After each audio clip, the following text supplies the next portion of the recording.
అయోధ్య రామమందిరం చుట్టూ రాజకీయ సెగలు రాజుకుంటున్నాయి. లోక్సభ ఎన్నికల ప్రధాన ప్రచారాస్త్రంగా రామమందిరం మారబోతోంది. అధికార బీజేపీ, ప్రధాన ప్రతిపక్షం కాంగ్రెస్ పార్టీల మధ్య మాటల యుద్ధం ముదురుతోంది. కేంద్రంలో మూడోసారి అధికారంలోకి రావాలని లక్ష్యంగా పెట్టుకున్న బీజేపీ అయోధ్య అంశాన్ని రాజకీయాలకు వాడుకోవాలని భావిస్తోందని కాంగ్రెస్ ఆరోపించగా, కాంగ్రెస్ పార్టీ కావాలనే రామమందిరంలో జరిగే ప్రాణ ప్రతిష్ఠ కార్యక్రమానికి హాజరు కావడం లేదని, శుభకార్యాన్ని కూడా చెడగొట్టే ప్రయత్నం చేస్తోందని బీజేపీ మండిపడుతోంది. అయితే అయోధ్య రామమందిర ప్రారంభోత్సవాన్ని ప్రజల్లోకి బలంగా తీసుకెళ్లాలని ముందే నిర్ణయించుకున్న బీజేపీ ఈ నెల 14 నుంచి 27వ తేదీ వరకు కీలక షెడ్యూల్ను ఖరారు చేసింది.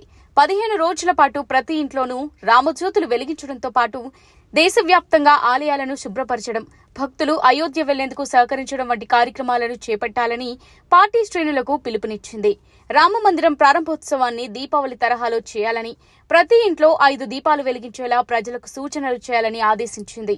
ఇదే విషయమై ప్రధాని మోదీ దేశ ప్రజలకు ఇప్పటికే పిలుపునిచ్చారు.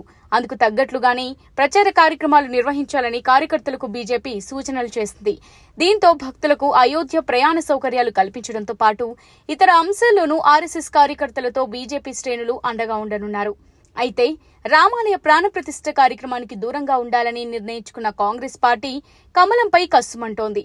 కేవలం లోక్సభ ఎన్నికల్లో లబ్ధి కోసం ఆర్ఎస్ఎస్, బీజేపీ కలిసి రాజకీయ ప్రాజెక్టుగా మార్చాయని ఆరోపిస్తోంది. అందుకే ఇంకా పూర్తి కాని ఆలయాన్ని హడావుడిగా ప్రారంభిస్తున్నారని మండిపడుతోంది. అయితే కాంగ్రెస్ వ్యాఖ్యలను తిప్పికొట్టింది బీజేపీ. సోనియా గాంధీకి శ్రీరామునిపై నమ్మకం లేదని కేంద్ర మంత్రి స్మృతి ఇరానీ విమర్శించగా, కాంగ్రెస్ పార్టీని దేశ ప్రజలు బైకాట్ చేస్తారంటూ మరో మంత్రి అనురాగ్ సింగ్ ఠాకూర్ సీరియస్ అయ్యారు.